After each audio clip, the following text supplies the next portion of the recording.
Hello, hello, hello, y'all. Happy Friday. Ain't it true? Morning, boss. You Or up should and I at 'em? say, or should I say, cult leader?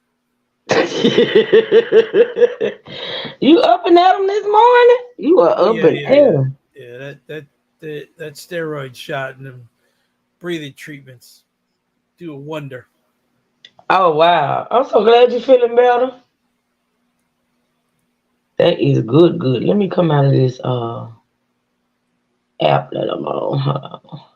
Good morning, y'all. Happy Friday, everybody. It's the weekend, baby. It's gonna be a good weekend for us, y'all. We got some celebrating to do. You hear me? Money boy, you typing in the check, but get your ass. See, this is what I can't do. Oh, It's the I cycle. think the door was locked. Let me go check.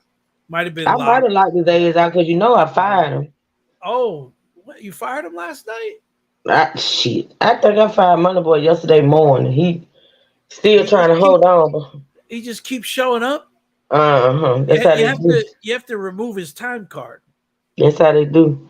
Good morning, Mars. Miss Gloria, Kimaj, Candy Corn, Miss Charlene in the bushes. Okay, sweetie. Thank you for being here. E. Brooks. Shout out to y'all. Good morning, good morning. Happy Friday, everybody. It is a beautiful Friday here. Hopefully, it's a beautiful Friday where you all are. Gay wants an application. Hey, Gay, I believe I'm gonna get you one, Gay, because Money Boy is out of there. Oh, y'all. So listen, we are at it again, y'all. We are back with more now you want to show up. Hold on, D Truth. Let me see what's going on here. Oh wow. I don't know if that's him or not because of the name, but let me let me put my banner up just in case. See, I cannot. Y'all, let me put my banner up because it might be Trey, but it's the name for me. Hold on.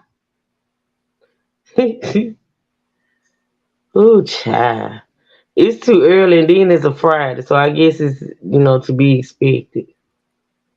Uh,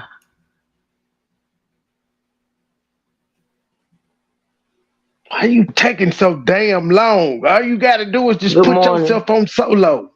Just put yourself on solo. You take it too long. Wait a minute, don't you late and then you got the fucking nerve to come up here trying to tell me what the I hell to do. do? And I want to be shaded to other people too. I'm sick of you content creators talking about y'all finna take a break. YouTube is getting too much. No, the shit that y'all watching is becoming too much. Stop watching the shit that y'all watching. You never will say it's too much. Cause guess what? When you get through taking your break and coming back and you still watching the same bullshit, you're gonna have to take another break again. I'm going back on mute. The hell is wrong with him?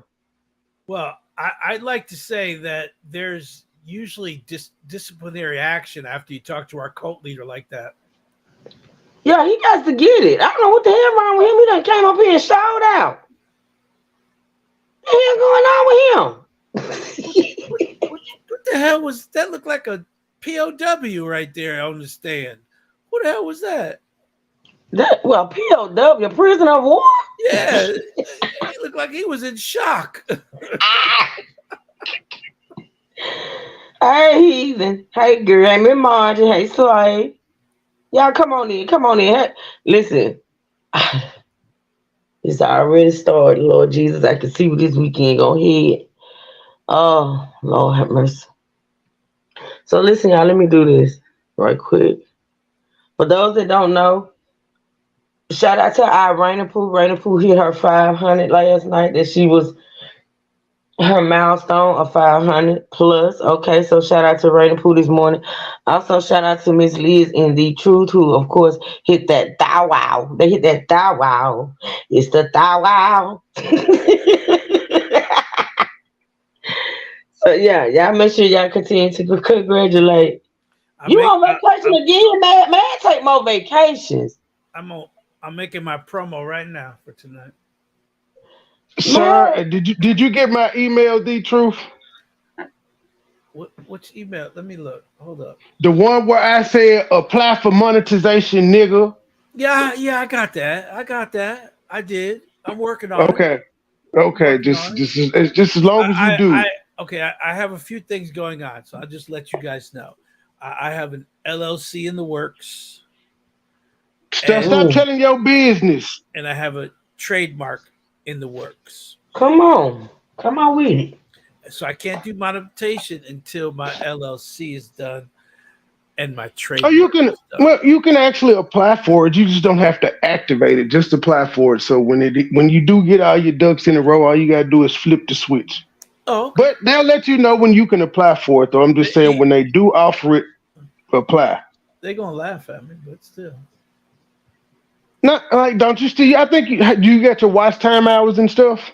Oh yeah, been had Dude, they that. not gonna laugh at, bruh.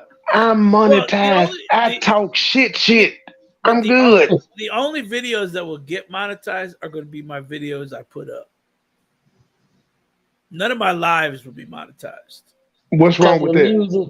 It's yeah, No, because but of and the actually, you can cut the music out too, so that's not true. You can actually cut all the music you he play ain't out. gonna do that shit. He ain't gonna do it. Well, I It, when he, may, lo- yeah, I he may. will when he realizes fucking up his money that he could do good deeds with. See, because I know he said he didn't want the money. Well, I can say, well, you can get that money that you get and give it back to somebody every month. You can give to a whole new organization every month. Ha! I was thinking about getting candy bars for fat people, Oh God. Well, I'm a like just fat bitch and I don't even like candy bars, so there pass you them have out. it. I'll just pass them out. I don't even like candy bars like that, but I get you can buy me some pickles. Oh, yeah, there you go, pickles. Yeah, buy Pickles. this fat bitch I a did pickle. when I was in Sam's the other day. I walked by the aisle and I saw this big ass jar of pickles. I That's said, where that's my go to. I go, I had to damn. stop buying them by the jar like that from Sam's though. I really did. I had to stop. I Well, can't even buy the jar. do they go bad or they just you eat too Hell many of them? no, I just eat them all. I eat them all and drink the damn juice. I drink that. I You fucks that drink juice the up. juice? I Oh fuck man, that pickle juice up. Do you hear that, me? That's the best part. that juice will kill me. Child, I be fucking that juice up. When I get those pickles in the bag, hell, I drink the juice before I eat the pickle. Ugh. I be fucking it up. I ain't gonna lie. Trey Man said he going back on vacation because you didn't grant him his raise. So there you have that. Man, okay, the D Truth, I got to deliver a message because man sent it to me. He said we need a thumbnail of Mike number one moving into the house with Biscuit because they made up last night. Did And it was they? something else he told me. Yeah, it was something else they told me to add. So apparently, Biscuit is letting Uncle Mike number one move in with him. Did they? Oh, I could do Yeah, that. I they gotta get made that. up. I gotta get that kitchen, the kitchen picture. Uh, and like hey, Mike, you know women are flattered by that picture of me in the jacuzzi. They not looking at whatever. Well, they might be looking at the same thing you looking at 'cause you gay. But I got a lot of DMs about people talking about my dick because you put my picture up, sir. They're flattered. Keep on with the Mm-mm, promotion, sir. Thank you. mm-mm, mm-mm. See, this ain't even a channel for all that. But y'all are heathens. Let me get into my commentary before it get worse. We going live later, y'all, on the fuck shit channel. All this gonna come out. I want to know how the fuck it happened. See, one thing I can say about us here over here in the sippers in the state gang. We cause people to make up and be and just get together. I mean, we cause. See, they say we are chaos and chaos demons and all, but we call peace. We cause peace treaties around these motherfuckers. You got folks making up just to come for us. Isn't that flattering? Nothing like Shame. war to make people have peace. Nothing like it. That's what war is for, huh? To come to make I peace. guess so. I guess they're gonna find the common denominator, I and I guess guess so. that's us. hmm See what they fail to realize is we like being the underdogs. I feel like we're the underdogs, and I think we're the underdogs that's doing better than them. But we are the underdogs, and I like it. I do. Um. So we starting. We're gonna finish. We're gonna continue to listen to Miss. Now let me do this because I wanted to do this on yesterday, and actually I had time to get it done today since I've been up since 3:30. Fuck my life. I've been up since 3:30. All right. So Okay, so somebody wanted to know what the judge looked like. Let me give y'all some visuals. So this is the judge. Let me take my banner down for just a minute so y'all can see the names. Is that George Jefferson? No, they know No. that. All right. Okay, that's not George Jefferson. That is Judge. What is his name? Y'all know my device slow over here. That's Judge Clifton Newman. And the truth, I don't know if you heard on yesterday. Hey, 6ix9ine girl. I don't know if you heard on yesterday, but this is the same judge that Yes, presided over his money I was. shit. That's very. I guess because it's a small town, it Yeah. fell Well, into the actually, he same. was specially appointed to the case. He was a Really? special appointment. Yes, yes. We learned that. Yes, he is. Yep. That's that's strange because I would think that there'd be a bias that he That's what I said. That's what I because said. he saw the fraud charges and the Yep. all the other thing, and now here he is presiding over the murder charge. That to me, he'd have a bias. To me, that's time. That's to me. Honestly, that's time for a retrial. I'm gonna just say that. I feel like, yeah, that's not cute. All right. So as we saw yesterday, y'all, this is the prosecuting attorney, which is also the attorney general, and his name is. I don't think y'all can see it. Let me take this down. I want y'all to get visuals of these people. Okay. His name is attorney, and my shit is delayed again. Did I put it up there? Attorney Cretan. His name is Cretan Waters. Attorney Cretan Waters is his name. He is the prosecutor slash attorney general. Okay. And then we have,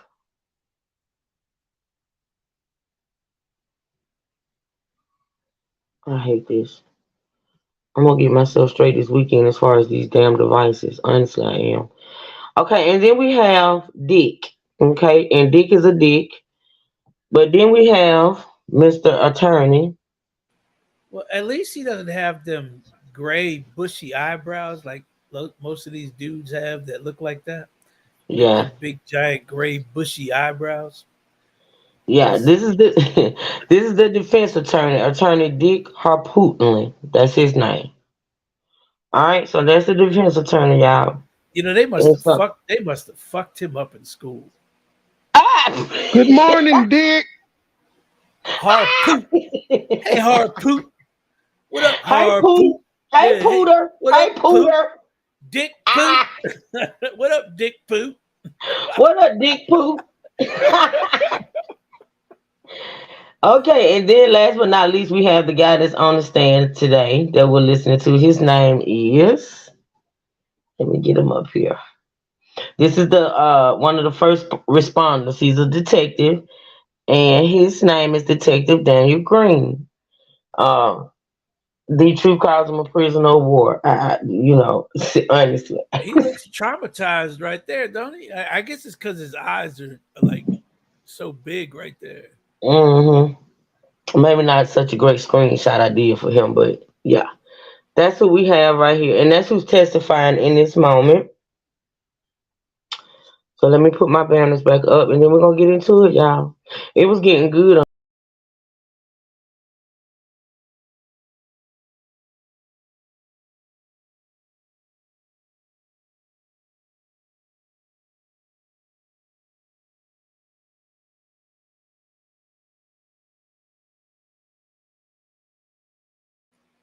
What happened?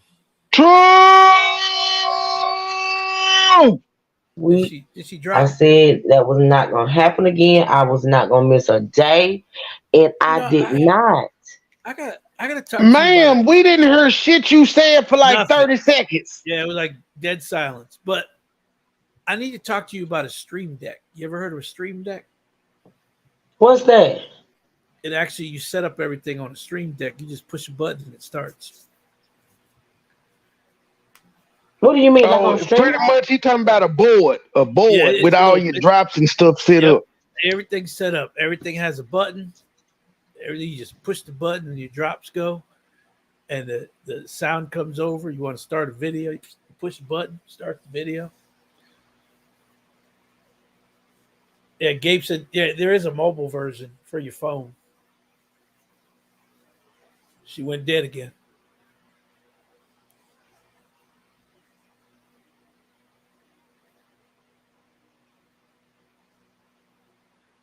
Hello. Hello.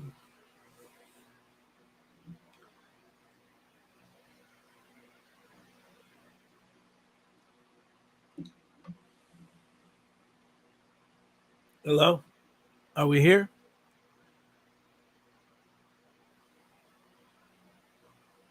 Wow, Gabe. Yeah, Hey, you and I are here, but yeah, truth, she's somewhere in the motherland. yeah. Trey, you see what Gabe just said? No. He said that man that looks like he's traumatized is staring at your dick. Yeah, I mean it would be happening. I just know the women are like, they say, "Oh boy, I got deals." Say, "Oh boy, he looking at your jacuzzi video. I wonder if he see that muscle like I do." I was like, "Oh, he Uh-oh. probably does. He's gay. He probably does. It's probably the main thing he's looking at because he's gay." I just don't. Sorry, you too could be in the jacuzzi. That shit ain't high. What's the problem? I guess I was eating tacos in this bathroom too. They're like, these niggas is crazy. But I'm just like, wow, he moved in with Biscuit. That's what's up. So No, but we made fun of him so much about being homeless. This nigga took pictures in front of a house and think that's enough for us. He took pictures in front of a house and used them as his thumbnail and went live drunk telling us we was wrong, but we didn't see the inside of the house. Well, when he went live the other day, that's definitely a hospital room. He ain't cooking it. I told him until he cooking his chicken feet, because we all know he loves some chicken feet. Until he in the kitchen with them purple ass gloves on, touching his chicken feet, he ain't talking about shit. He homeless. All the other stuff he talking about is for the gram, G. It's for the gram. Yeah, that for the gram. That was definitely a hospital room. Who's in the hospital? He wanted me and Truth to know we was wrong. He got a house to stand in front of and take a picture. CMA. Who's in the hospital room? CMA, because that your was boy. He back. He faked another injury. Oh yeah. Well, he just has to get hurt, and then they send it. All he has to do is get sent to the emergency room, and then it starts all over again. Wow. Is Stovall blocking his videos? All right, y'all. So let's get into Mr. Daniel Green's testimony. He's testifying about when he initially arrived to the Moselle property after Adam Murdaugh made the initial phone call for help. Okay. And I rewinded just a bit from yesterday, so here we go. Oh, what I was saying was before, I don't know what the hell happened with my shit, but I was saying was I'm proud of myself because I've been on this channel for 5 days straight this whole week, which is my goal. And yeah, so y'all make sure y'all hit that like button if you don't mind. Please feel free to hit the cash app and support the content that matters, okay? All right, so here we go. Large pool of blood around him, as well as a great deal of. Let me back it up just an inch. So I think he's talking about Paul right here.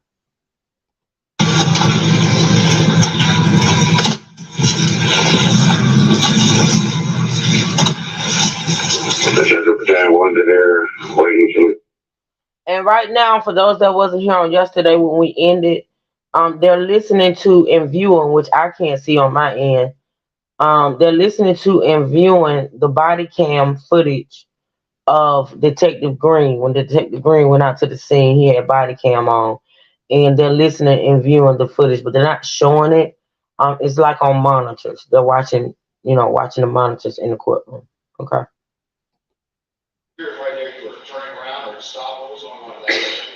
I passed the driveway that I was supposed to have turned down. Like I said, everything's kind of dark out there. It wasn't clearly indicated, so.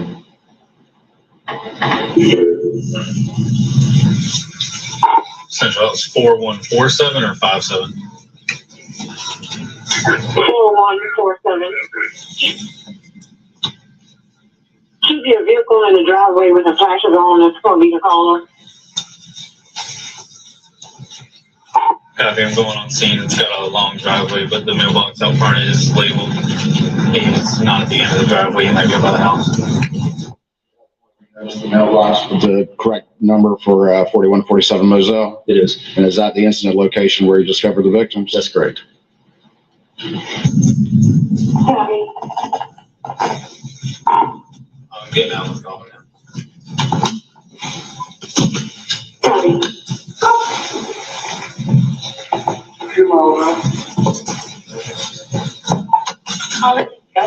Share.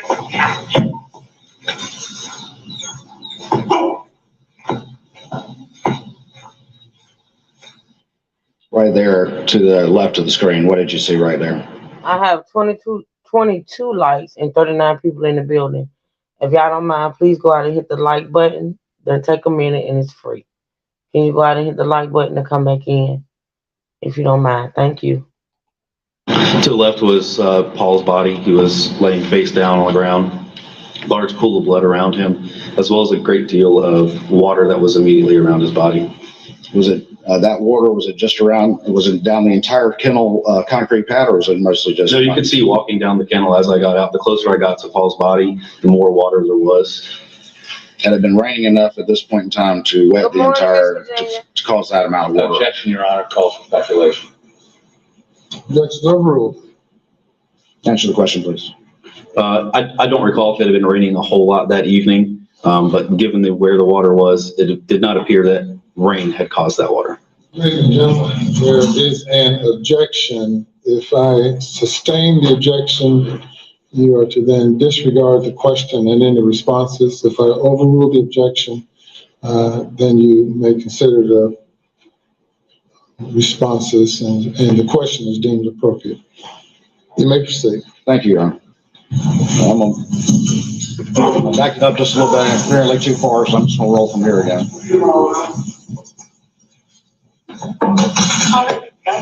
Share.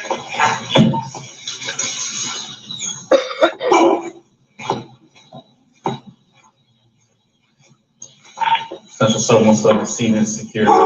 Have a whiskey fox, whiskey mine. What are we seeing to the right of this image? So on the right would be Maggie's body, also laying face down on the ground. Large pool of blood around her head. And we see an individual standing. Who is that? The individual standing in the background would be Mr. Murdaugh. The person previously identified in the courtroom? That's correct. And just to be clear, this location that you're standing right now is in Colleton County, is that correct? It is, yes. Because of the scene, I can go get a gun and bring it down. It's in your vehicle? Do you have any guns on you at all? No, so it's leaning up against the side of my car. You're fine, man. You're fine. Turn around for me. I don't have. Okay. Yes, sir. I see that. Okay.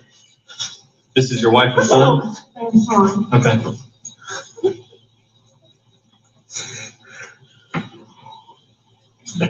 I noticed you shined your flashlight just a few seconds ago on the black vehicle. What did you shine your flashlight on just then?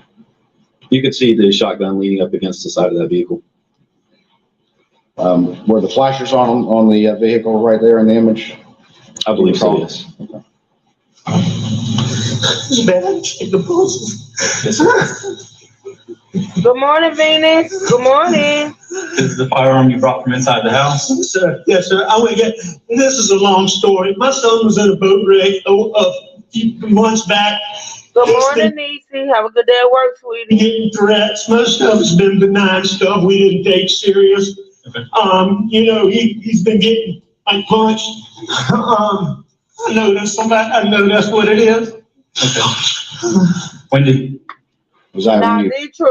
the truth, you was in the doctor's office yesterday, so I think you were like in and out. But we listened to when the detective was initially questioning him, and I think he asked him something about, I can't remember what he asked him about, but he immediately went into telling about the whole boat thing and What do you think about that? Well, was this the detective talking or was this Alex talking?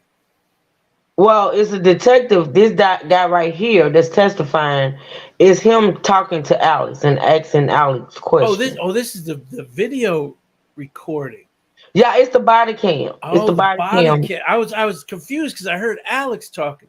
Well, Yeah. he's setting up his alibi. Right. He's setting up motive for others to have done someone else to have done it. Right. And then he what's gonna happen is he start pointing out things. Look, there's 2 weapons. Look, look. Oh, yeah, because he immediately went into oh, it was this boat accident and my son was being threatened and da da da da. So yeah. I heard. I was confused when I heard Alex's voice, but this is the body cam. And the detective, they're stopping it and starting it because this detective is on the stand testifying, but it's him and he's telling, giving them a rundown of the body cam footage and what's going on. You know what I'm saying? Mm-hmm. So yeah. Previously testified that he mentioned the boat case or boat wreck. That's correct. Prior to me asking him anything about it, he did mention it. Did you get home right when you called, or did you go to the house first? Where is the house? I came to the house first. My mom has late stages Alzheimer's and my dad is in the hospital. Okay. I left, I don't know what time. I can go back on my phone and tell you the exact times. Did you check? Okay. Did I check what? Did you check them? We got medical guys that are, that's what they're gonna do, okay? What are they doing? Can they hurry? They are, yes, sir. That gentleman that was out here already, he's one of the battalion chiefs, okay?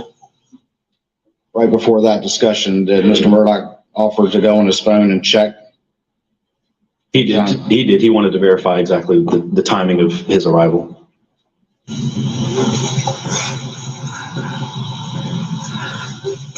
How did you pull up? You from back there? And I went to the house and they weren't home, which was odd. I tried to call. Okay. And then I knew they had been down here before I left to go to my mom. Okay. And so that is loaded. Okay. You might want to unload it. He cannot help himself with the directions. Like, he is a very controlling man. Like, he gives directions to everybody. He telling the detective, that's the shotgun. You may want to unload it. That man know what to do. He know his job. He is very controlling, y'all. He wants to point out that oh, there it is. Oh, look, there's the shotgun.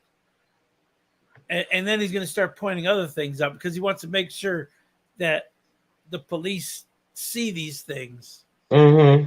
But yet he's giving excuses. Well, I wasn't here. See, I was at my mother's house. See, well, we didn't ask you that. Mm-hmm. You should be distraught right now. Too distraught to give too much detail. And he's literally giving too much detail. Yeah, you should be crying. Mm-hmm. You should be worried about your wife and your son. Not worried about where you were prior to this happening. See, a lot of people mess up with that. The more detail you give to the police when it first happens, lets them know that your mind is thinking. Mm-hmm. Trying to cover yourself. Yeah, you're not distraught. You should be distraught right now. You should be over in the corner over there crying like a baby. Mm-hmm. But instead of fake crying while you're talking, and trying to give details, trying to give details, trying to give your they didn't even ask you your whereabouts. That hasn't even come up. You should be distraught. You should be over there, away from the scene, crying, calling people to say they killed him. They killed. Not instead, you're over here trying to guide the police. Yep. Mm-hmm. Trying to tell the police their job. You may want to unload it. Of course he's going to unload it. Firearm with you? Sir. This is the only one, or is there any more in the truck? I believe that's it. You think that's the only one? Okay. I'm 99. Shout out to Venus. Thank you, Venus, for supporting the channel. Thank you, sweetheart. I appreciate you. Normally have any other firearms in your vehicle? I don't, but occasionally there's a pistol in there. Okay. So you're putting stuff on your hands. What are you doing right there? Those are just gloves so I can put on my hands to limit the contamination of any evidence. You put those on before you handle the firearm? Is that correct?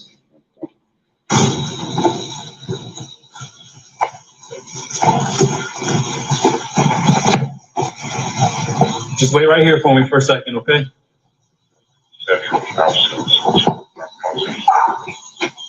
Copy.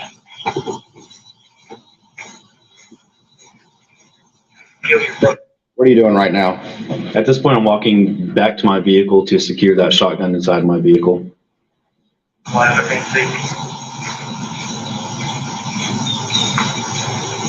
We can actually see you holding it to the left of the screen. Is that correct? That's correct. That's me holding the barrel of that shotgun. Explain to us real quick a body-worn camera. Where is that located, and where are these images coming from? I generally put it right here on my chest, dead center on my chest. And how is it activated? How is it turned off? Can you explain that to the jury a little bit? So most of these cameras are activated in the patrol vehicles that deputies on patrol have. They're activated whenever you activate your blue lights.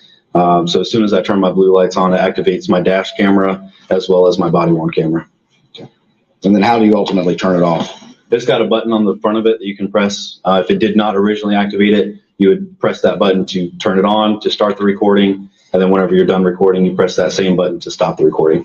In this particular instance, how did it get activated? Was it when you turned on your blue lights to run code to the scene? That's correct. It was activated with my blue lights. And I've used the term run code. Do you know what that means? Yes. And can you explain that to the jury, please? Sure. Running code is just whenever you turn your lights on as well as your siren to get wherever you need to get fast. When you're moving quickly to respond to an emergency situation. That's correct.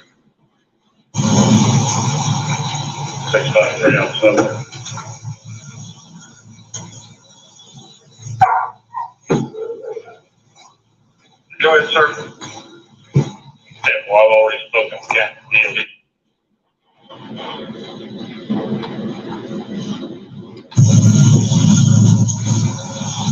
Right there, you laid the shotgun inside your vehicle, is that correct? That's correct. I laid it in front of the passenger seat in the front. Did it remain there until it was turned over to SLED? It did. Go ahead, sir. Yeah. To the left of the screen, again, that's where the Paul was, is that correct? That's correct. That's Paul laying on the ground. And is that where you saw the water that you described earlier? It is. Well, I've already spoken with Captain Daly. Got crime scene contact that. He's also going to give us the assistance of a couple of field agents. Right that? No. Check the now. They are dead, aren't they? Yes, Good sir. morning, That's what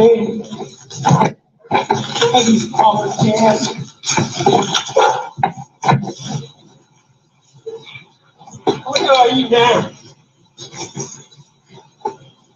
What is Mr. Murdaugh doing at this particular time? He's on the phone pacing around talking to someone. I'm not sure who he was talking to at that point. Did he ask you to confirm if they were dead? He did. He asked multiple times while I was on scene. Did you ever see him, any tears, any physical tears? I did not. Did you ever see him approach the bodies? I did not see him approach them, no. Did you observe any visible blood on him? There was no blood on him that I could see. The bodies, as you saw them, was there a lot of blood around them given the injuries they had suffered? Yes, there was a pool of blood around each of the bodies that extended out from the body. All right. Yeah, the police are here now. The police are here now. Affirmative. That's my brother. Okay. When was the last time you were here with them? Or talked to them or anything like that?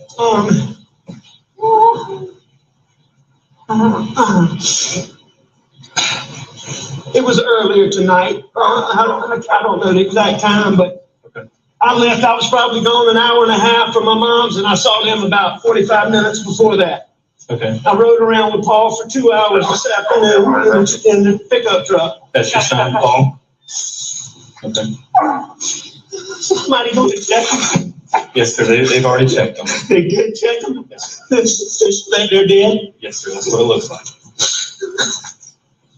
When you observed these victims, was it obvious that they had injuries incompatible with life? Yes, any reasonable person that came upon those bodies would have come to a conclusion that they were deceased. I'm sorry.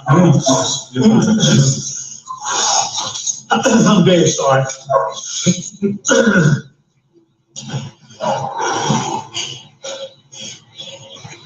Cover, yeah, from all things. What's her name? Her name's Maggie Murdaugh. Margaret Brandstetter Murdaugh. How you doing? What's her birthday? Pause it right there.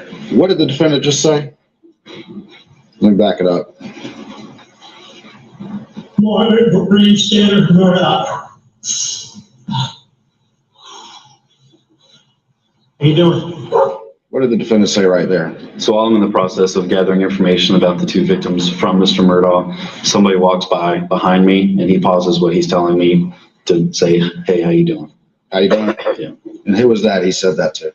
I'm not 100% certain. I believe it was a fire rescue individual. What's her birthday? 9/15/68. Okay, and what's your son's first name? You said Paul? Paul Carey Murdaugh. And what's his birthday? Jason, yeah, anybody four. comes through town, and stop and pick up that tent, I see lights off in the distance. What, are they covering them up? Oh Lord. I don't know what happened, y'all. My shit just stopped. Hold on. Large pool of blood around him, as well as a great It deal went all the of. way back. Hold on, y'all. Permission, could you step down to the screen point what we're talking about to the jury? One under Paul. We just trying to rule it out as a possibility And what was that possibility then? that he could have shot Maggie. And then did Oh, hold on. Child, my thing is doing an update, y'all. All right. So remember, he asked about it. Did you notice any blood on Alex? Right. And he said no. Mm-hmm. So the interesting thing about that is blood splatter is minute Bluetooth pairing. traces of blood, Mm-hmm. which means that it's so small that the naked eye isn't going to Bluetooth see connected. it. Right. Okay. And that's consistent to the distance that he's at, because the FBI has a lab where they can tell how long a body has been in the ground due to temperature and everything else.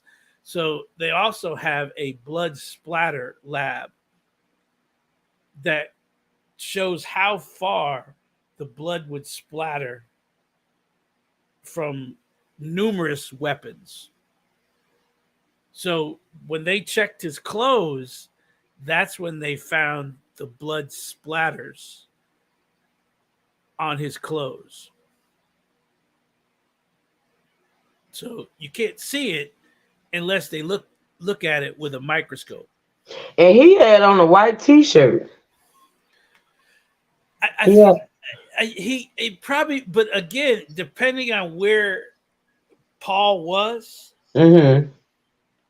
because it explodes almost in a circle.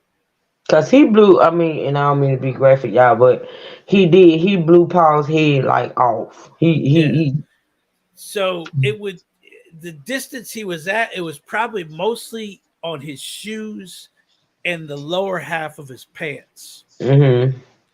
It wouldn't go that high because they said the cotton. Okay, so understand, with a shotgun, there's a ball of cotton that goes in the bottom, and then the pellets go on top. The primer and all that's behind it, and that cotton will fly, but it doesn't fly that far. Mm-hmm. So he couldn't have been that far away from Paul when he shot him if the cotton ball had went through into Paul and then out his armpit area.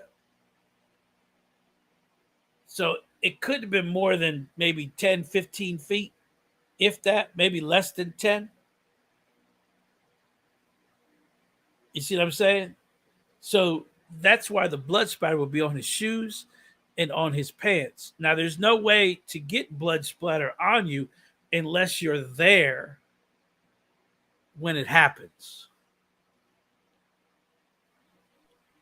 After they're dead, there is no more blood splatter. You see what I'm saying? Right. The heart stops pumping, so there's no blood shooting out. See, this why you the mayor. So you understand what I'm saying? So just to give the people like a visual, once the heart stops pumping, the blood starts moving. The only blood that comes out of the body after your heart starts pumping is gravity fed. Mm. But Because while then it start to clot after that. Well, it'll start. I think it's 2 to 3, maybe 5 minutes, and the blood's going to start clotting from the wound because it's clumping up and gathering. But like I said, the gravity fed is the only thing that's going to cause more blood to come out of your body. Is gravity fed, where the wound is, how you're positioned. But if the heart is pumping, the blood is coming out of the hole. Mm-hmm. But as soon as the heart stops, there's no more forcing the blood. Right. So the only way you could have blood splatter on you is if you're there while it happens. Right. So that's why he was like, no, I didn't see any blood on him. And he should have blood on his hands, shouldn't he? Because he should have went over and checked. Well, he didn't. He didn't. He didn't. Well, in fact, he was emphasizing for the medics or whoever showed up after the detective. He was emphasizing for them to check him. And to be honest, when he asked that question, I think he just wanted to verify they were dead. To be honest. Well, I think he wanted to show like concern. Can you save them? Can they be saved? Mm-hmm. Well, let's see. Paul's face is over there, and the rest of his head is over there. I don't think Paul's coming back. And I think he shot Maggie like 5 times. Yeah, Maggie's got some huge bullet holes in her. I don't think we're saving her either. Mm-hmm. He knew they was pretty much gone when he called them people, to be honest. Honestly, I think he waited. Yeah. Let's wait for them to take that last breath because they may get here too soon. I don't want them speaking like that dumb bitch maid did. You know, I want to make sure they're dead this time. I messed up with the maid. I ain't messing up this time. Mm-hmm. Yeah, wait to the last breath, and they can't get any things out of them like Alex did it and then die. So. Yep.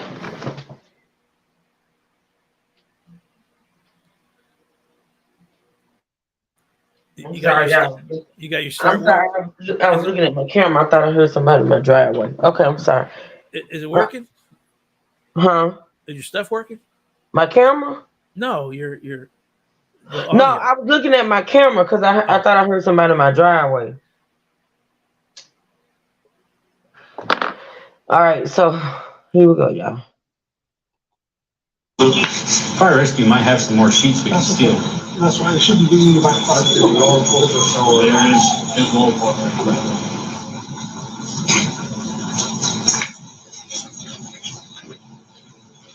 You know, we got threats and things going on around here. You know, you ain't gonna be able to roll up. Like, roll up. Got threats going on around here, y'all.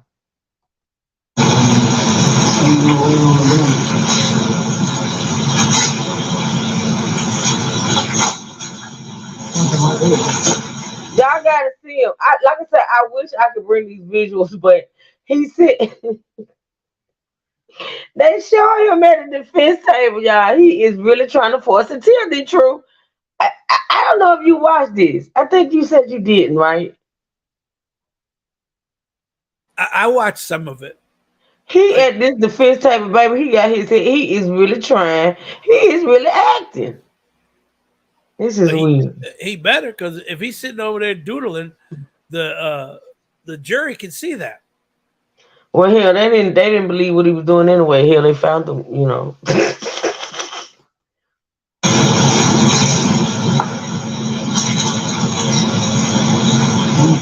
I'm thinking of putting in criminal blackout renovation. Otherwise, it's the shortest criminal blackout that's ever been laid. I don't think he put that on there. What is that discussion about right there? So the whole purpose for even trying to look up under him was to determine if there was an additional firearm on scene already, possibly under Paul. There was 300 blackout casings found near Maggie. They were trying to determine if there was possibly a 300 blackout rifle under Paul. And were y'all concerned that there may be one under Paul? He's talking about the caliber, the rifle caliber that was used to shoot Maggie. Mm-hmm. So they know Paul was shot with the shotgun, but Maggie was shot with a rifle. Mm-hmm. And he's talking about the 300 caliber casing. So they're trying to figure out where the shooter was positioned. So they're looking for the spent rounds, because that's a lever rifle. You pull back and the round ejects. Why do you think he used two weapons? To make it seem like it was more than one person? Yes, I believe so, because most people would just continue with the shotgun. Why? Right. He didn't have to reload. That shotgun takes 8 shots. But for some reason he had a second rifle handy, or a second weapon handy for some reason. Right. And then he continued on, but they're trying to see where that spent round went to see if if the shooter was close to Paul, the spent round would have landed somewhere near Paul. So they're trying to see, did he walk away and chase her and shoot Maggie, or was he standing right where Paul is? Gotcha. Okay. Just trying to rule it out as a possibility. And what was that possibility then? That he could have shot Maggie. And then did what? Shot himself. So you're looking to see if there's a gun underneath if he had shot himself and then fallen on top of it. That's correct. I haven't asked Dad about the phone, but Dad did say he came over and checked the pulses.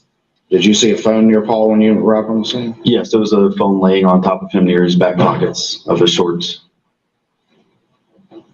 Back up just a little bit. Is that it right down there at the bottom? That's it.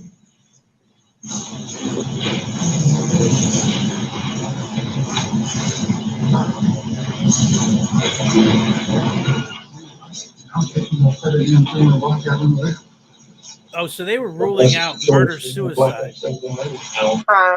So they were ruling out murder-suicide. Yeah, basically. What? So Paul shot himself in the back of the head? Well, it was a head.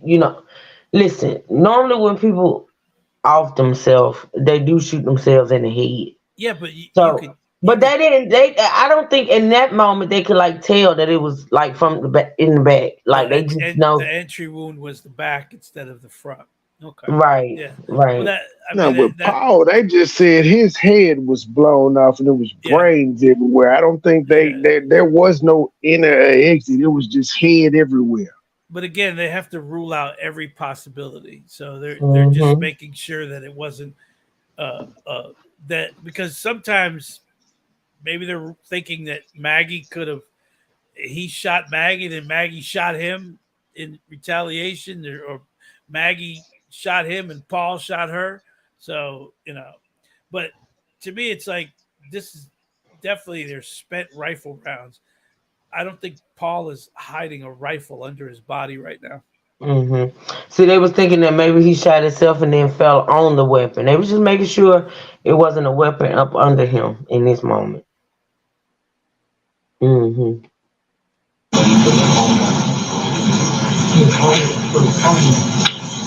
I haven't asked Dad about the phone, but Dad did say he came over and checked the pulses.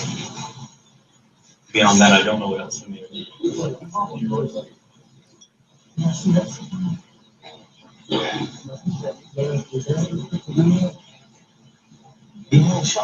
He did have a shotgun with him. I have secured that in my vehicle. Yeah, but he sent up a shot. This is one always still him. Yeah,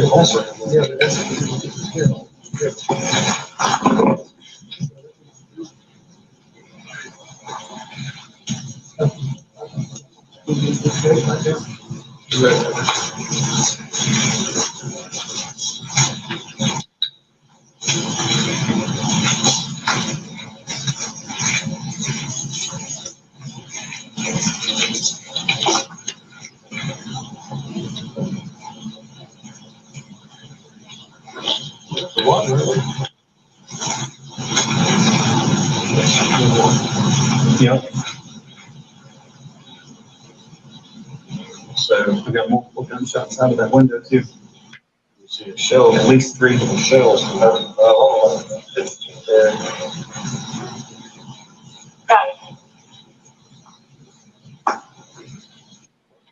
Right to the left of the screen, there appears to be, what does that appear to be to the very left of the screen? There's some dog crates over there. On top of one of the dog crates is actually a dead chicken. Say that again, sir. A dead chicken. Okay. On the far left-hand side of the screen. Did you, Your Honor, with permission, could you step down to the screen point what you're talking about to the jury?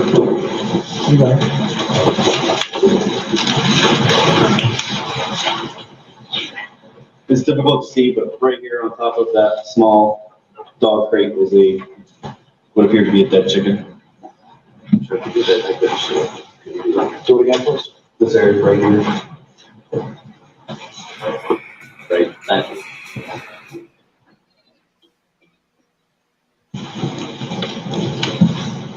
He wiping his eyes out like he's crying, Chad. Yes. In and outside, or just time to ride? Like if they exit multiple times and come back in? You don't need to keep doing all that. Okay. I wanted to make sure it's okay. Yeah.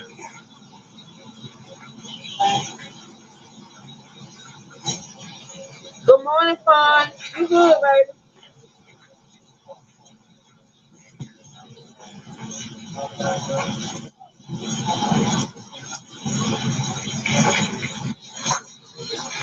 When y'all just hear silence or just the rumbling and all that stuff, they're watching the actual body cam footage. Y'all is just watching, and then they'll talk.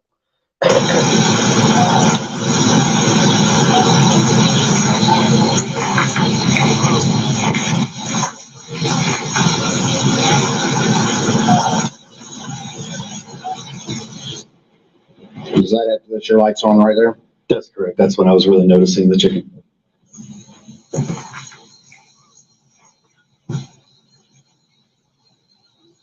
Okay, fine. Yeah, Miss Gloria. Yeah, they talking about a dead chicken, girl.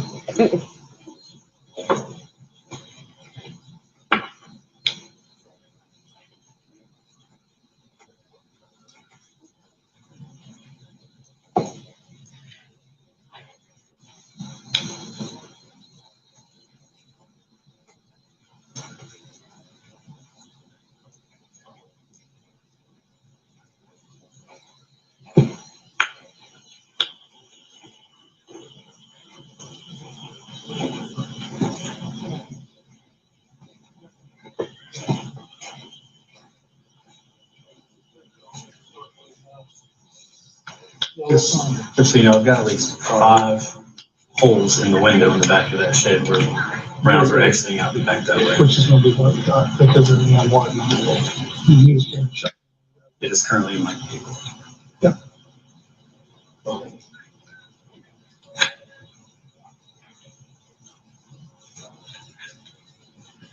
Yeah.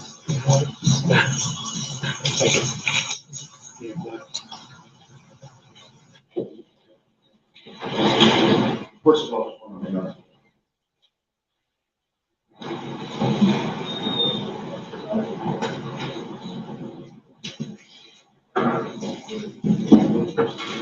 Let's stand for a moment.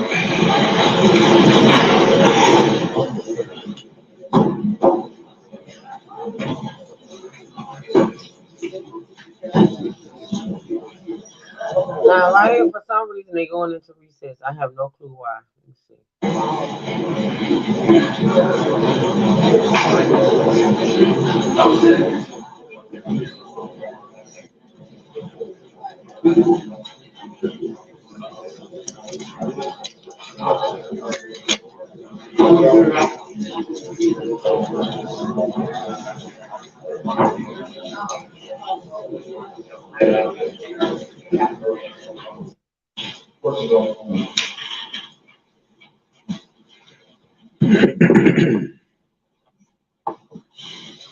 No, that's all the questions I have for this witness, Your Honor.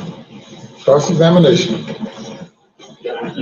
So now we got Mr. Dick. The defense attorney is now questioning this detective. Then to set up some of the audio visual stuff. Ladies and gentlemen, we'll take a break at this time. Please go to the jury room. Please do not discuss the case. Now, why the hell would y'all take? You know what? Okay, now let's go. He has some audio and video stuff he wants to ask the detective about. Okay. All right, so let's fast forward. It's actually showing the clock. All right, let's see. All right, so here we go. For several weeks, left you voicemails for you to call me back and talk. Have I not? I haven't received the voicemails. Hold on, he seemed a little angry. Hold on. Okay, here we go. This is the judge talking right now, y'all. Well, they showing the judge. Let's see.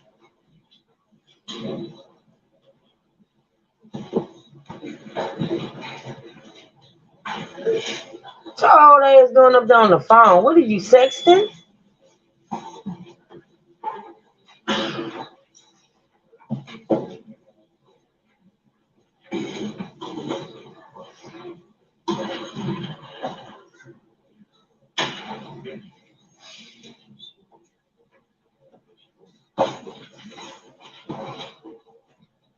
It's just showing the damn judge. Let me see.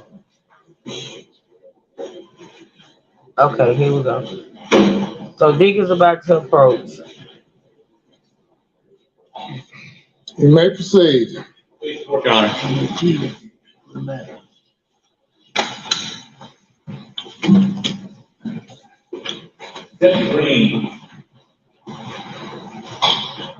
For my own edification, I'm curious. I've called over several weeks, left you voicemails for you to call me back and talk. Have I not? I haven't received any voicemails. You don't check your voicemail? Did you call my cell phone? No, I called your office. Okay. I don't have your cell phone. Okay. It's possible to set you to the wrong one. I don't know. But you've spent an extensive amount of time talking to Mr. Waters about your testimony, have you not? I've spoken with him a few times, yes. How many times? 3 or 4, maybe at least. And has he reviewed with you the points he was trying to make? We discussed the body camera footage extensively. Right. Let me go to a specific piece of video. I apologize, Your Honor. Maybe situation requires me to have my AV guy work on there. I hope y'all can hear him. So, as he's preparing this, you indicated you were asked by Mr. Waters if there was water on the ground, right?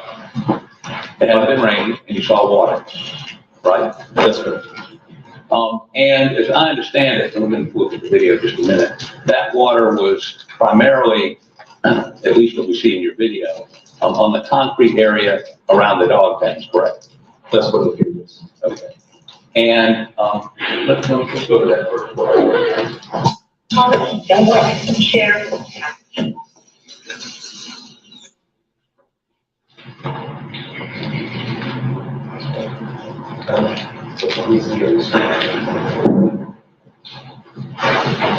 Sorry, the technology is difficult. Let it help.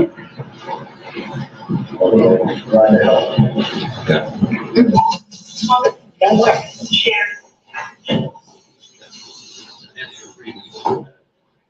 Go ahead a little further.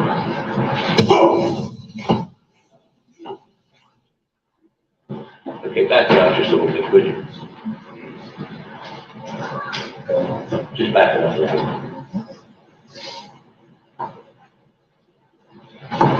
Okay, yeah, you start right there.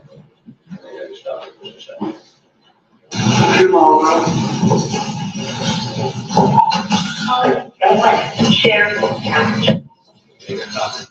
Now, you're walking down in front of the dog pens. Is this the water you're referring to? Yes, And you have dogs? I have one dog. You don't keep him in a pen? No, he stays in the house. Okay. But if you had hunting dogs and you had this line of, how many pens do you think there were? I honestly couldn't tell you. I mean, there's a lot. 8, 9, 10? Sure. And are you familiar with the concept of washing a pen out after a dog defecates in the pen? I've never personally done it, but I'm sure that's what you would do to clean out a pen. In the pen, I mean, there's water inside the pens and outside the pens, correct? That's what it looks like. Okay, go ahead.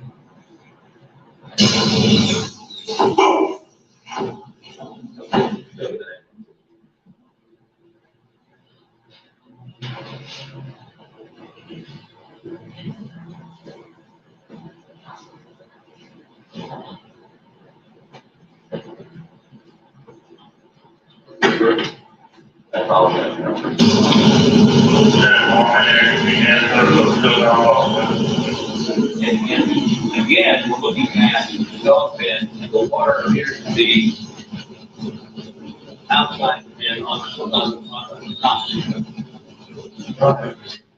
I would object. I think that the video needs to be stopped for counsel to ask this question and for the witness to respond.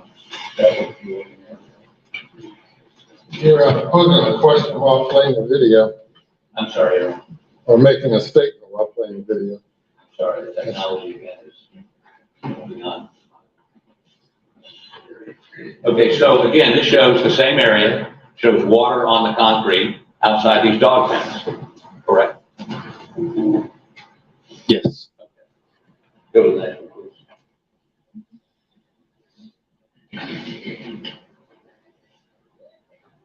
I mean, like, why are they focusing on this water? Maybe it's because I think he's trying to establish that some trace evidence may have been washed away.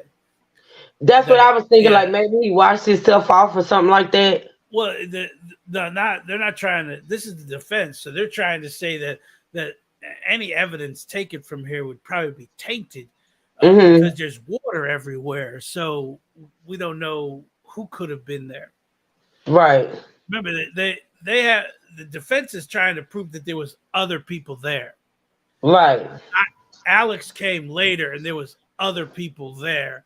So the evidence of these other people may have been washed away by all this water that we see. Because you may notice, you mentioned that you noticed there's a lot of water around where Paul's body was. So I can't quite figure out, but I'm thinking that's where he's leading with that. Because they're so focused on this water. They are. He's trying to prove that there's no possibility that you could put my client there because the water would wash away all trace evidence of my client being there. Okay.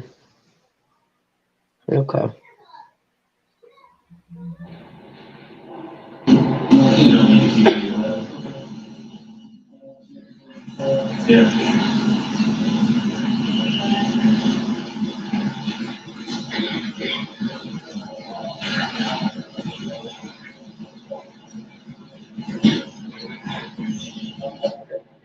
So again, this shows actually there's a light shining and you see a couple dogs. So those pens are occupied by dogs.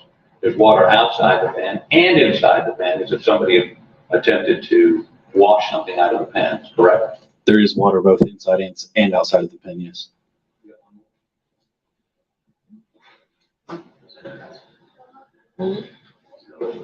Are you? Okay. What you want? Wendy? Not Wendy. D2, I'm gonna kill you about this. Don't email me no more, D2. Give me a second. Let me do something right quick. Give me about a minute, okay? Take over. What I do now? It's this damn picture. I cannot, honestly. If you take your block down. You should add Philly Phil in there crying because she irrelevant. I'll be right back, y'all. Talking about why won't nobody pay attention to me. Well, I couldn't get it. There's two crackheads living in the same house with the same name. Boy, now that's a show. The Mike and Mike show. Who gonna get the last rock? Ooh, y'all both some mean drunks too. All right, people. It has been brought to my attention that apparently you can see my dick. So the videos are now on members only. So if y'all are interested in what my dick looks like, you just go to the members only tab and scroll all the way to the bottom. Wow, Trey, that's pretty low. I'm average. I didn't, sir. That's what I'm being text, sir. That's what I'm being told. They like, you really? I was like, I was fully clothed. I was doing a damn interview. It just happened to be in a jacuzzi. He brought all this attention on it. This shit from 2021. I forgot about it. He brought attention to it, and so I'm just passing it on. And I'm promoting my channel. I'm finna get some members, sir. Quit hating. Well, I would like to mention that if he was staring at it that hard, you can just imagine what he was doing about it. Well, I think he was actually trying to make fun of me, G. But I think that's what he was actually looking at because he gay. But I think he was trying to make fun of me. I come back and Ebro said this is a family show, sir. What did y'all say? Nothing. It don't even matter. Trey is selling his member only's memberships to see his dick. Why can't I leave y'all and walk off? Well, I mean, when you put us on the spot, we have to come up with content, ma'am. I mean, come on, we don't have Gabe's book to read jokes, so we have to talk about something. So he brought up that if you'd like to see what CMA was staring at, just go to his members page and he'll let you see it. And I told him that was pretty low to sell memberships to see your dick, but he it's already up. You just go. I put it on members only. I can't. I just but can't. Yeah. So there's that. I don't know go buy the membership. Okay, back to the. You know what? For those that's not used to this, the nighttime shows that we have and things of that nature. It's not even 12 o'clock. It's not even 12 o'clock. 12 o'clock somewhere. All right, y'all. Here we go. Hold on.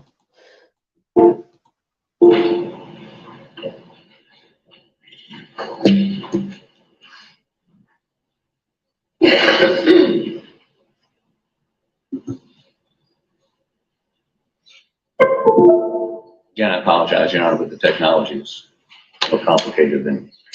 Okay. So let's proceed on. Let's see if I can clarify a couple matters. Let's talk about this shotgun.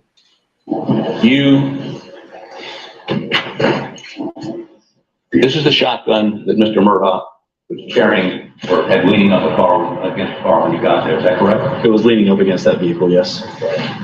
And according to what you testified to just a moment ago, these are the shells, the chain of custody on the shotgun and the shell, they went together. Whenever I released the shotgun to the SLED agent who took possession of it, I was unaware of any shells that may have been inside of it at the time that it was handed over. That was what was discovered inside the gun, is my understanding. And where's that chain of evidence documented? Okay, would you publish this to the jury, please? you would like me to read it. Yes, please.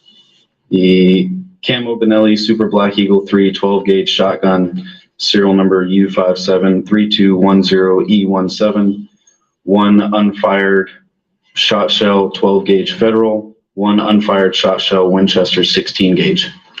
Okay, so there's a 12-gauge shell and a 16-gauge shell. Yes. 12-gauge shotgun. Yes. Maybe way beyond your experience, but can you fire a 16-gauge shotgun shell from a 12-gauge shotgun? I wouldn't recommend trying it. You recommend what? I would not recommend trying it. I don't know that it would actually work or not. Could it result in damage to the person trying to fire the shotgun? More than likely. Objections overruled. So you would not, you can actually harm yourself if you blow up if you pull the trigger on a 16-gauge and a 12-gauge shotgun. I've never tried it nor seen it tried, so I don't And know. the reason you don't do that is because you have harm, personal harm from doing it, right? It's possible. So this shotgun, according to the chain of evidence you just read, has a 16-gauge and a 12-gauge in it. Correct. And was leaning up against the car. It was, the shotgun was. Now, I'm sort of interested as to, Sure.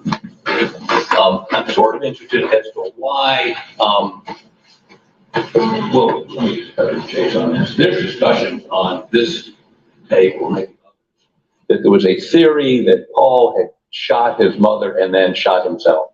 Is that correct? That's out on the scene. Yes. She had been shot multiple times. And he had been shot with a shotgun. At least one of the shots, we all believe was upward. That's why his brains are all over the ceiling. That part, I don't know. I wasn't involved in that part of it. At the scene. I did not discuss anything being shot upward. I don't recall saying that. Did you hear discussions to that of your fellow officers? Of a shot being fired upward? That's what it looked like they were saying, yes. Okay. And further, I think in front of you, one of the officers saying that brains are on the ceiling, there's blood all over the place, correct? I don't recall them saying brain was upward. I don't recall. Okay. And further, you, as you're discussing this with them, indicate, let me make sure I get this correct.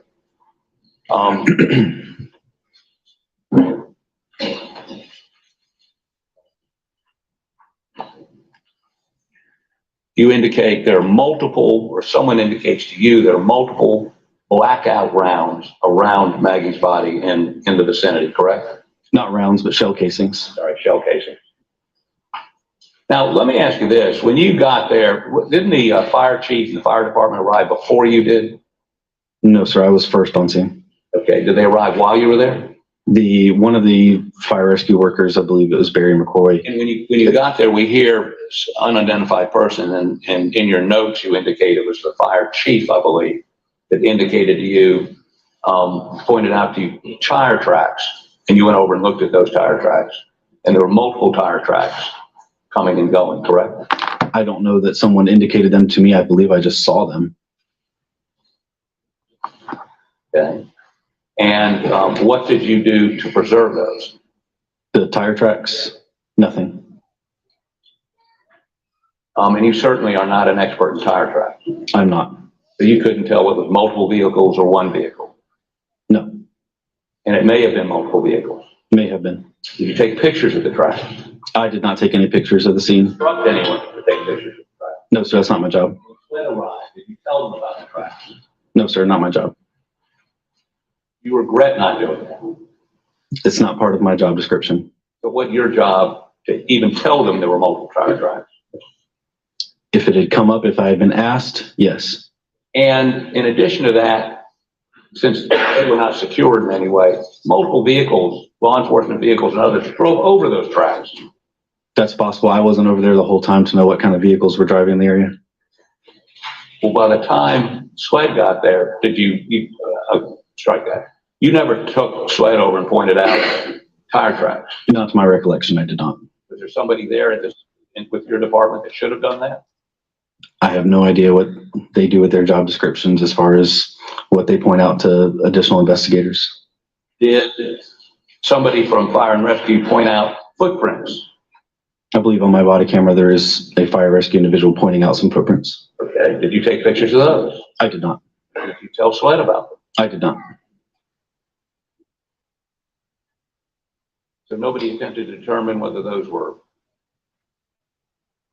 Maggie's footprints, Paul's footprints, or at least that night, there was no effort by you or your department to preserve those. By me, no.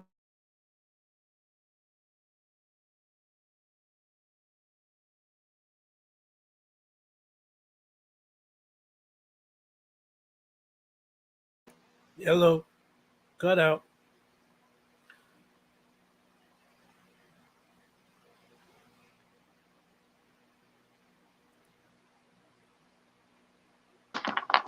I'm back, child. Okay. Well, your thing cut out. Yeah, I did. I saw it. I saw it when they did it. I was looking at it. So you didn't miss anything. I paused it. Did you get my email I just sent you?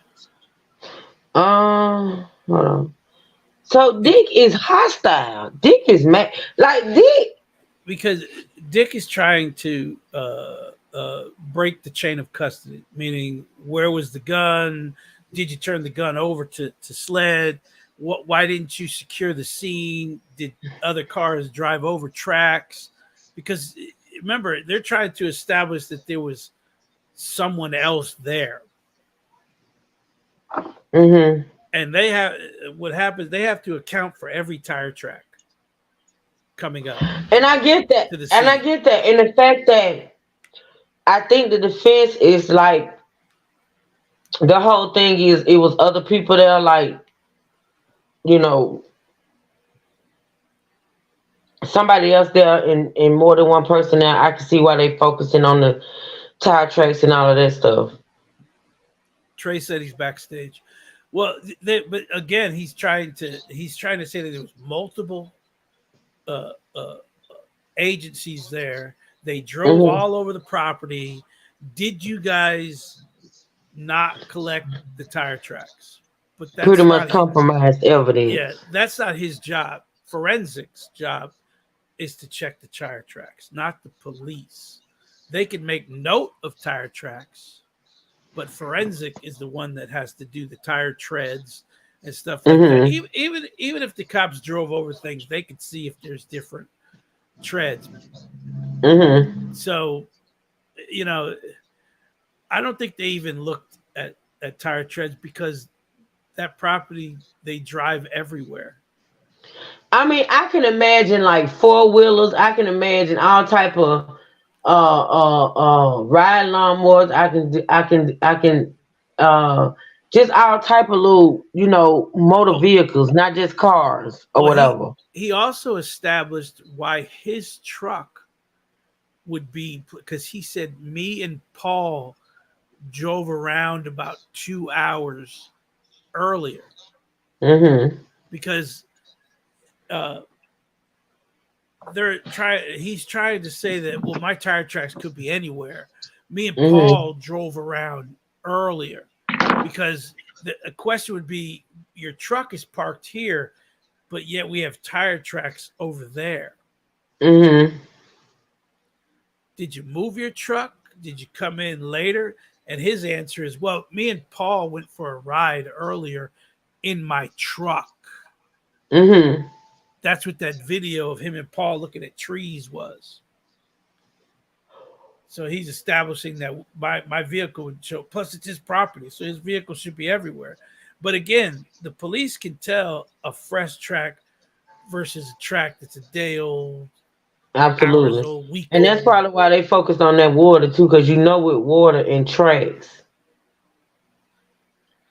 I don't know. It's just, and I know this could be. He said the shotgun was leaning against the truck.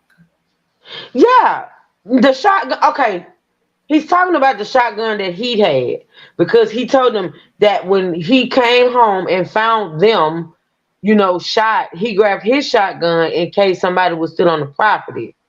And so when the cops were called and this detective came out, he let the detective know, look, I had a shotgun. I didn't know, you know, what was if the people were still here or whatever, whatever. So I had this shotgun for my own defense, and I set it up against the car. I guess he didn't want to have the shotgun in his hand when they pulled up, and he was No, letting them know. you definitely don't want that. Yeah, and he was letting them know that look, that's the shotgun leaning up against the car. That's the shotgun I had. And he took possession. The cop took possession of that shotgun. Yes, So there's yes. another shotgun that's And that's I don't think that was the shotgun that actually, because he would have been an ass to do that. Well, here's the thing though. Shotguns leave no well, the spent shells you'd be able to see, but he's saying that he had shot that his weapons have been shot days earlier. Yeah, which That's would what he explain said. the gun residue. Yeah. That's what he said about that AR-15 too. Mm-hmm. He also said that he purchased 3 AR-15s for Paul, and he misplaced one, and one was stolen. Mm-hmm. So there's 2 AR-15s out there that they can't account for. Mm-hmm. And what shot Maggie is an AR-15. Mm-hmm. That's why they keep talking. The 308 blackout rounds is what the AR-15 uses. Wow. Yeah. Hey, Tamara. Happy Friday, sweetie. Hey, Pose, and I don't think I spoke to you. Kimaj, y'all come on in. Y'all make sure y'all hit that like button on the way in, please. And thank you for supporting this hashtag content that matters. Please feel free to hit the Cash App and support the channel. Okay? We are listening to Detective, I know it's Daniel Green. And he's pretty much being cross-examined by Mr. Old Dick Capoli. And he's a grumpy old man. How about go to 4439, please? And let's watch 10, at least 10, if not 15 seconds of that.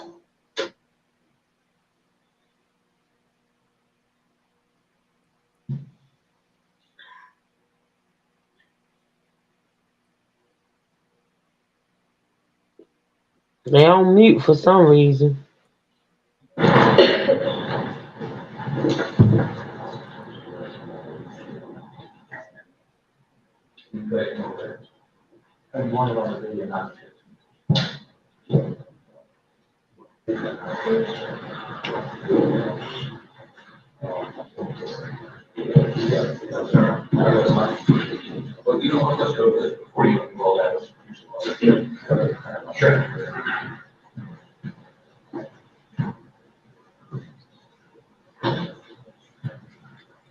Okay, here none of the murder weapons were found.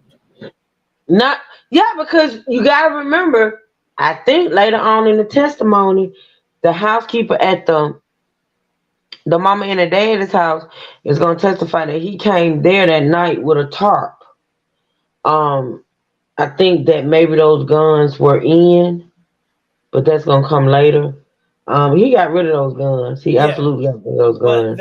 But they knew the weapons that were used, but they never found the weapons that were used. They just knew the weapons, but they testified those 308 rounds were the same rounds used in another rifle. And the murder weapon, the bullet they found in where the guns were kept in the gun room, matched the bullets that killed Maggie. So at this point, they definitely know that the guns that killed Maggie and Paul, he had access to at some point. Well, they're saying the 308 round, the 300 blackout rounds that he used, they found a 300 blackout round in the gun room as a spent round. Yeah. They're saying that round was fired from the gun that killed Maggie, but not from the guns that he had in the house, because he had other AR-15s in there. They showed a pit. They showed when I was I think it was I think it was the video that I played. That, of course, y'all didn't see the visual, but they showed the guns. They had a lot of guns. Yes. So there was. Maybe they had an arsenal. Yeah, Paul had. Maggie purchased a AR-15 for Paul for Christmas. I'm gonna get into that when we. Yeah, go ahead. So Go ahead. they're saying tests on the shell casings found near the body of Maggie Murdaugh showed that they'd been ejected from the same gun as an older casing recovered elsewhere on the family estate. But the gun, which was purchased by the suspect, could no longer be accounted for. State Grand Chief Prosecutor says in court. So they identify that gun that they can't find anymore is the same gun that fired the shell that they found on the estate. So that's too. There's no possible way that you're going to find a shell that killed Maggie somewhere else on the estate, because they're saying he doesn't own that gun that killed Maggie, but they're saying he does because we found a round somewhere else on the estate that matches the rounds that killed Maggie. And let me explain something. They're not talking about they're the same rounds that were fired. They're talking about the firing pin and the grooves, or the firing pin is the same exact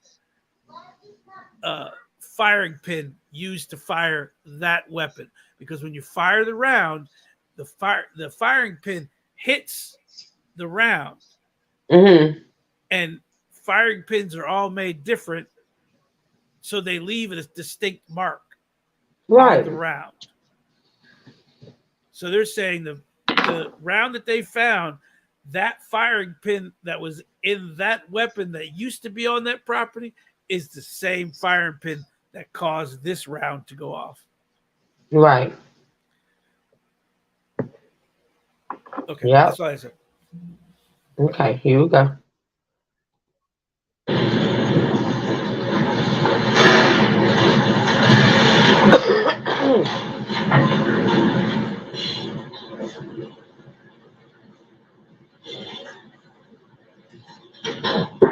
Okay, you go to page 17, line 10.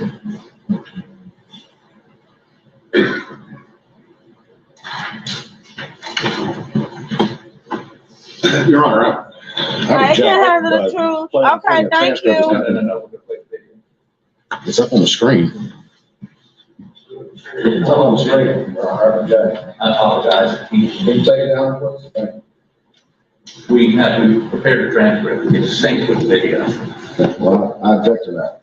Your Honor, I object. This transcript's not been provided. There's no need for a transcript. The officer is here and play the video, and he can kind of. A transcript being offered.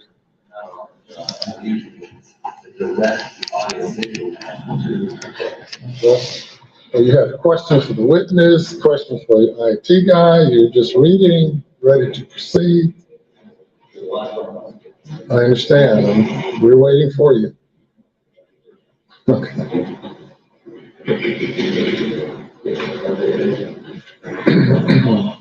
Yep.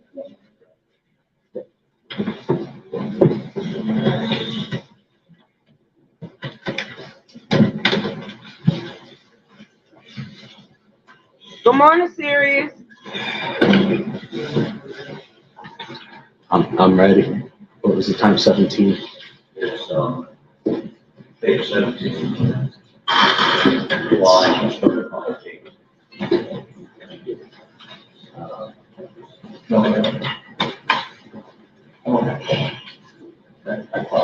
Just think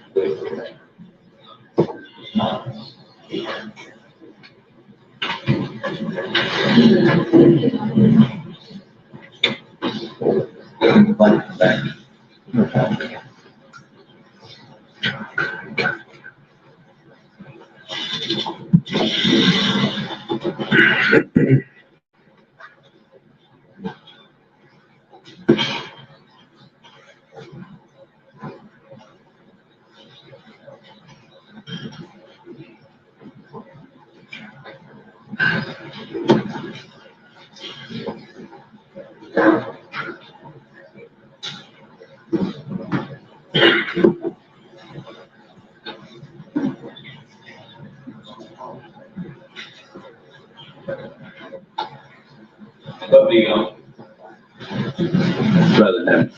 let me just cut to the chase. It's taking too much time.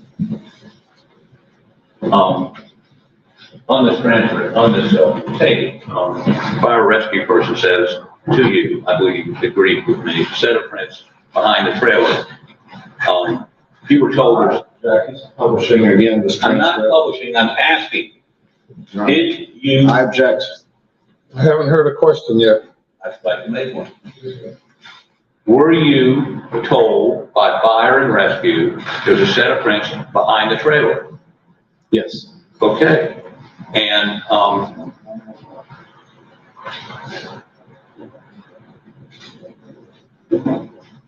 did he tell you that they attempted to not disturb those footprints in any way? I don't recall exactly what was said. Let me further ask you.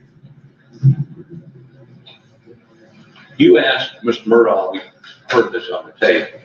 He talked about the tire tracks coming and going, and he told you those weren't his tire tracks, correct? He did say that they were not.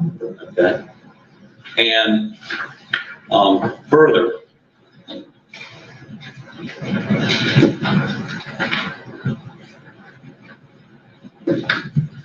he indicated to you, Mr. Murdaugh did, that he felt this was related to the boat case. You indicated you knew about the boat case. You read about the boat case.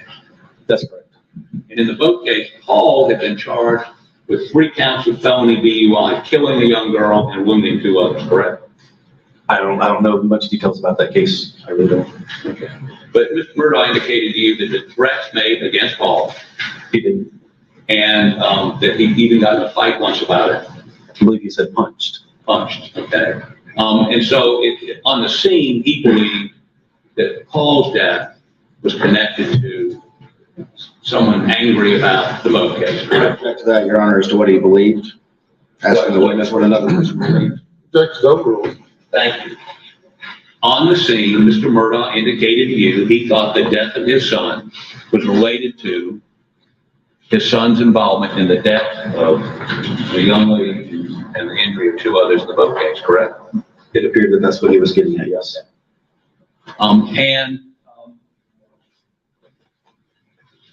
That's on the tape. Now, let's talk a little bit about the preservation of the crime scene.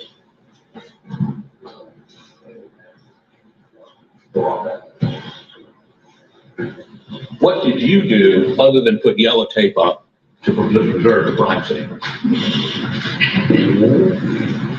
That is about the extent of my job, is to put up the tape and make sure people that don't need to cross it don't cross it. And I noticed that there were officers walking around putting little pieces of tape near shell casings. There was one officer doing that, yes. And in the process of doing that, I didn't see any lights other than maybe a flashlight.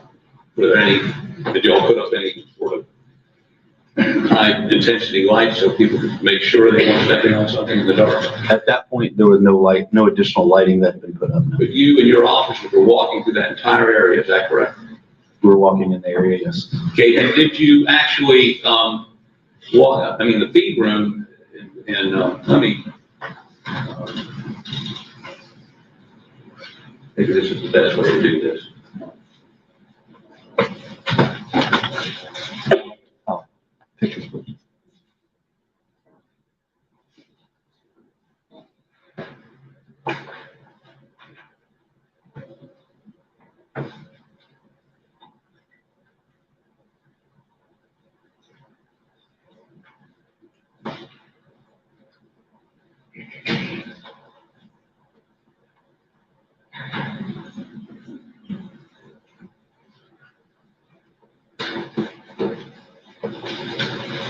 I'd like to use the Elmo.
I have two photographs. I'm going to use the Elmo in just a moment to show this witness.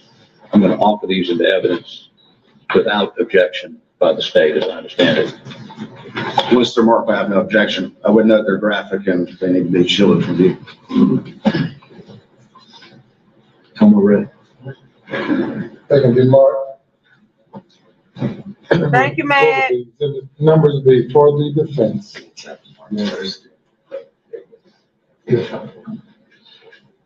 Defense 1 and 2 are admitted without objection.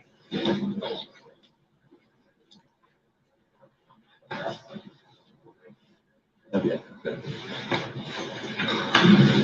So, thank you. I'm going to first show you the picture. See if you can identify it, please. That would be a picture of Paul. And the second one, which would be exhibit number 2, picture of Maggie. And when you say picture of Paul, picture of Maggie, these are crime scene photos, correct? They appear to be, yes. Is this what you saw that night? Yes. Both of these pictures? Yes. Accurately depict what you saw that night? Yes.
So if you look at this, I want to make sure I understand.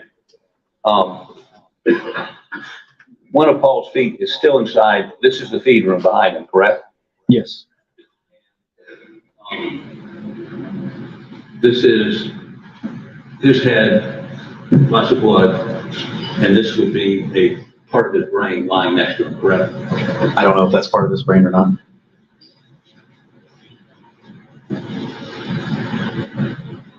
All right. So it's fair to say you didn't know whether that was part of his brain. When you first saw him, you didn't know whether his injury was catastrophic and he was dead. Or did you? It was very clear that it was catastrophic. Okay. That's good. Now, when you came upon the scene, clearly this feed room was part of the crime scene, correct? Yes. Now, you're taught to keep the crime scene pristine, correct? As pristine as possible, yes. No, there was no reason for you to go in there, was there? Me at the time, no.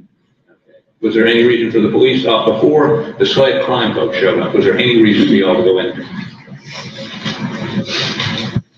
There was no reason for me to go in there. I cannot speak if there was a reason for another officer to have gone in there. Well, let me ask you this. Did you all have any sort of crime scene expert asked with you that night, someone that processes crime scenes? Investigators do process. So basically what Dick is trying to do here, D2, in my opinion, and you can help me out. He's trying to, he's basically trying to insinuate to me, honestly, that maybe the crime scene was contaminated. Yes, he's trying to say that people that shouldn't have went in there. So anything found in there should be disregarded because Right. other people because a crime scene is like a chain of evidence. Mm-hmm. As if people from the outside that shouldn't be in there go in there, then it's subject to they could have did something, they could have dropped something, they could have touched Mm-hmm. something, they could have moved something. So he's trying to say that unauthorized people went into that feed shed. They must have found something very significant in that feed room. So he's trying to get that feed room disregarded as evidence. Mm-hmm.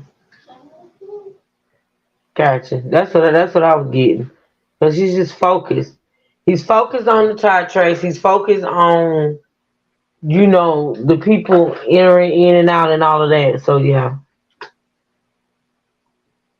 Crime scenes. Okay. Do you remember going in that feed? I don't remember if I did specifically or not. You shouldn't have if you did, correct? It's not to say that I shouldn't have. If there was something that needed to be done in there, then yes. I guess what I'm getting at is, I think and you would agree with me, one of the cardinal rules of a crime scene is keep it pristine. Don't walk over things. Try to preserve tire tracks, get pictures of them, footprints, all those sorts of things. Was somebody with the officers with you? Were you in charge of the scene?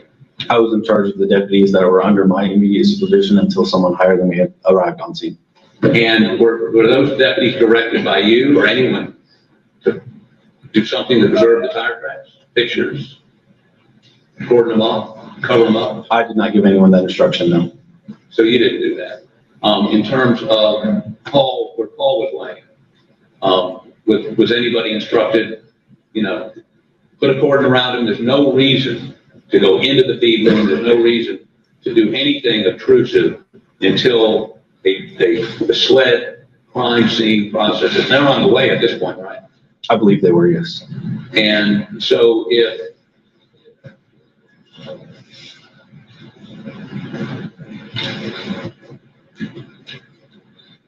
okay, so let's look it up.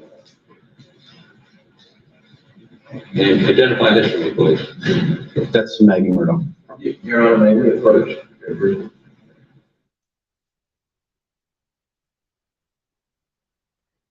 They went on mute. We got a few more minutes, y'all, and we're gonna end this for today. These courtrooms. That's because they're approaching the bench. So yeah. The judge has to turn his mic off, and the stenographer has to stop typing because whatever's said between the judge and the two lawyers cannot be entered into evidence unless they say to. But most of the time he'll turn his mic off as they approach because they're either going to dispute something or he wants a sidebar. And what a sidebar means is it's a discussion with the judge. Both attorneys have to discuss that there's either something they want to enter or he's about to say he's not supposed to do that. So there's and Dick, I'm telling you, Dick ain't playing. Yeah, Dick is pushing it. Yeah. So again, in the beginning of the trial, the judge and the attorneys set the rules. Okay, right. If I want to enter something, they could say no. Oh, let me pause while you talk. Go ahead, because they came back. Go ahead. So the judge, they have to show cause of why they want to enter it. He has to show cause on why he doesn't want it to enter. Like he may not want the fraud charges to be entered. So that judge can't, or that attorney can't say anything about the fraud charges. And his defense can't bring them up because if his defense brings them up, then the prosecutor can now talk about it because he entered it. So they're talking about something. I don't know if he did something wrong or he doesn't like where this line of questioning is going, and he wants to. Yeah. Dick is not happy with. Well, again, a defense attorney's job is to bring reasonable doubt. Right. That's all his job is. He doesn't have to say his client is innocent, but he has to make the jury believe that there's a reasonable doubt that my client is guilty. Mm-hmm. So his job is to muddy the water and try to point fingers at as many people as he can and hope that one of those jurors go, that sounds right. Yeah, maybe somebody else could have done it. Yeah, and that's what he's trying. He's also pushing out that it's a conspiracy. Because you got to remember, the first thing Alec hauled off to the detective before, is that, my son Paul had this boat accident, somebody was killed, and he's been getting threats, and we've been getting threats. And that's a strange thing to bring up at the murder scene. I'm telling you, that's what got me. And wife, okay? You're worried about a motive, a possible motive for somebody else to do this. You're not worried about they're dead. That was an afterthought. Yeah, he basically brought it up too quickly. But what the defense attorney's trying to do is say that there's a conspiracy against my client. Mm-hmm. You see, they're trying to set him up. Why would someone go in there? Is there a reason for you to go in there? Well, I don't remember going in there. I didn't go in there. I don't remember going in there. Well, no one should have went in there, correct? Until the crime scene investigators come, and then they go in there. But none of your police officers should have went in there. So he's trying to say somebody went in there that wasn't supposed to go in there, and whatever they found in there is now from the apple from the forbidden tree, as they call it.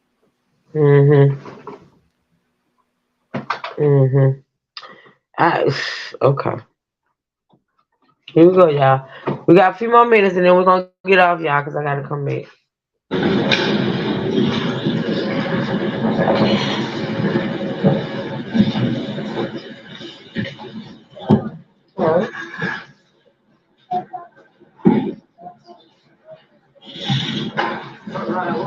Get that up to the tray. Get that up to the tray.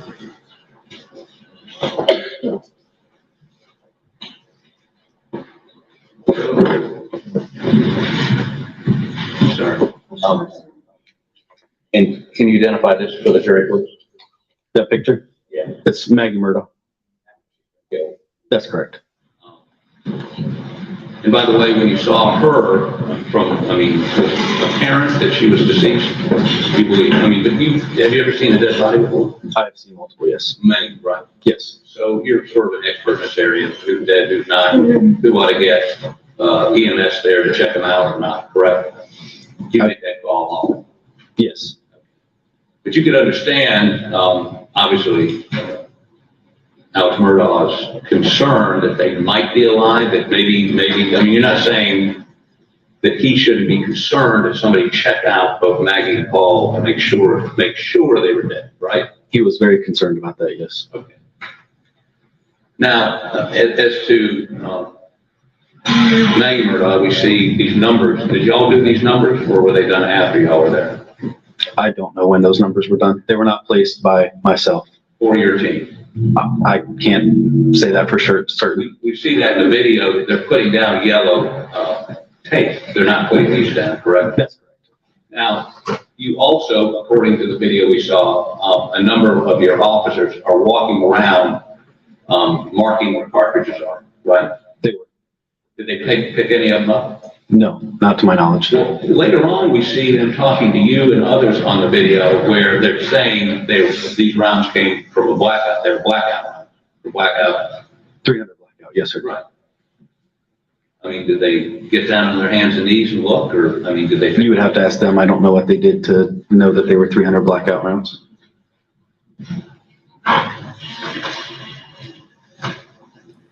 Well, who are those officers? You can tell the difference. Walking around. You could tell the difference. 308, the 300 blackout rounds are a little fatter than a 5.56 round that would normally be used in an AR-15. So blackout rounds are more powerful. than the normal 5.56 round. I mean, the fact that he did this is enough, but then it's like the weapons he used. It's like he was just vicious to me.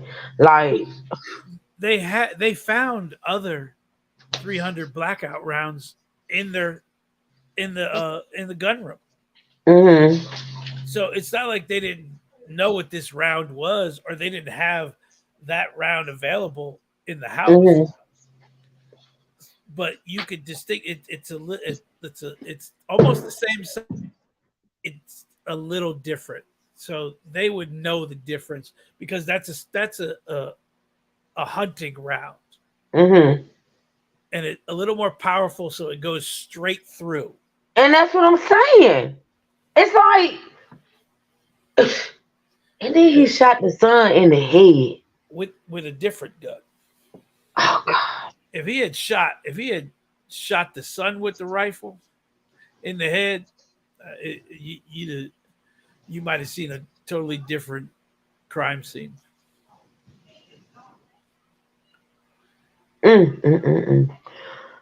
Okay. I'm trying to see if I want to end it right here. I'm gonna give it a few more minutes. Her without a light on, perhaps stepping on evidence, correct? Who were those officers?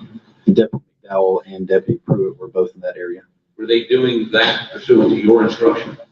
They were not specifically instructed to do it. They just took the initiative to do it. Okay, I don't know. I want to play.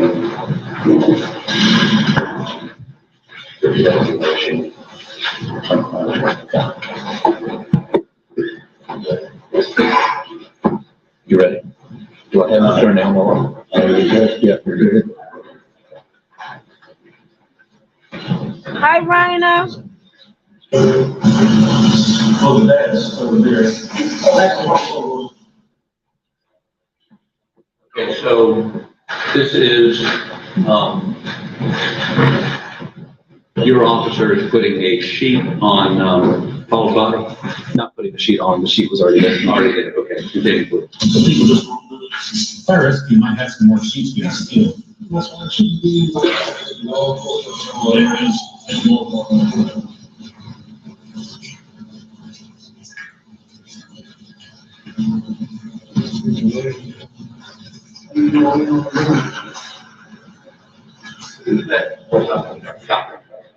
Who's that standing inside the feed room?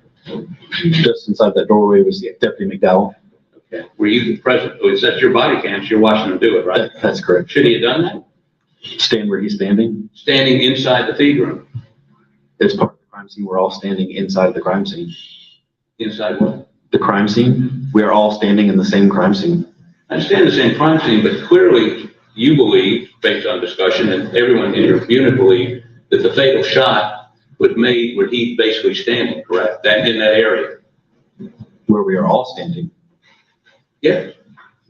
Yes, sir. Is that procedure to walk around on top of an area where shots have been fired? And I think even in this, they're talking about tissue or brain matter laying there. I mean, aren't you supposed to, you don't put anything on your feet? Is there a question? There's not a question in that statement. Let's sustain, let's pose questions. Did you in any way have your men or women put protective gear on their feet? I saw you put gloves on, but did they put anything? He's pushing for this crime scene to be compromised. He's just on it. He's pushing for this crime scene to be compromised. What he's doing is trying to make the jury realize if they find Alex's footprints within the area where they're saying the shot came from, that it could have been messed up by anyone, tracked over, whatever. Because if they could put Alex standing where the shots came from, then there's no doubt that Alex did it. So again, he's muddying the water. Yeah, can y'all hear me? Yeah, can you hear me? Oh, I can hear you now. I thought I was like, wait a minute. So what I said was there. He's trying to bring up the point that the officers have damaged the protected area by standing right where supposedly the shots came from. Now, remember, this is in hindsight, because when the police first got there, they had no clue where the shots came from. It isn't until you do the laser measurements that you know where the shots came from. Again, they have to put Paul's head back together to see where the initial angle of the shot came from. My God. So there's no way the police would know that whoever shot him from the feed room or was standing over here, because remember, Paul is laying face down and he's now pretty much disintegrated his head. So how would they know where the shots came from other than the angle of where Paul's body is laying? So that shot would have knocked Paul down. So the angle of his body would tell them that this is the general area that the shot probably came from. They can't tell if he was standing on something or if he was stepped down from something. They can't tell if he's level or not, because when they go to do the crime scene analysis, they have to stand Paul up. My God. So they're standing Paul up because him laying down is not where the shot occurred. He was standing up. So in the reenactment, they have to stand Paul up to get the angle that the shot came from. See what I'm saying? They can't do it.